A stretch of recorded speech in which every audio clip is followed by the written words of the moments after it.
The 15th century English anchoress and mystic Julian of Norwich plays a little trick on us at the beginning of her revelations of divine love.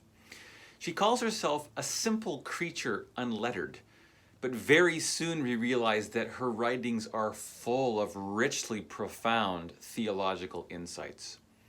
God's providence is a recurring theme in her writing, but it is not a distant, cold determinism detached from what he has made.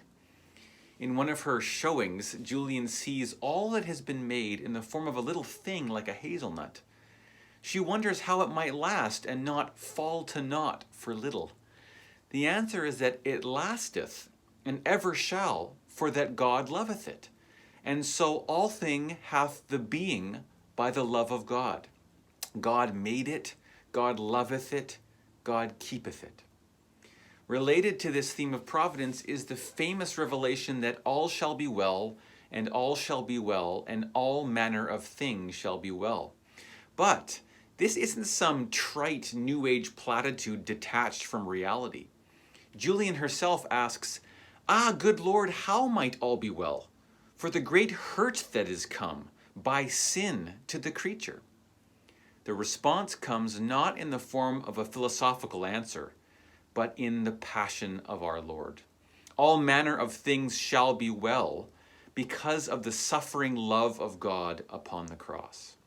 This love is not high and removed from us, but homely, as Julian loves to say.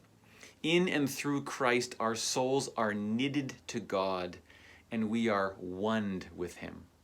There's so much more I could say about Julian. Often she returns to the helpful idea of God not as one being among many, but as the ground of being from which all things spring. God is ground. She's also helpful on the relationship between nature and grace. They're not opposed, but both have their source in God. Grace doesn't destroy nature, but redeems it and completes it. Similarly, she teaches that love of God and reverent dread of God are not opposed, but brethren, she says, rooted in us by the goodness of our Maker. There are intriguing passages about the motherhood of Christ, Christ loving us with the undying love of a mother for her child. There's the wonderful image of the soul as a realm, with Christ enthroned in the center, reigning and richly apparelled like a bishop and a king. To sum up, Julian's revelations of divine love consoles us with the providential yet homely love of God for all that he has made, gathered up in the cross of Jesus.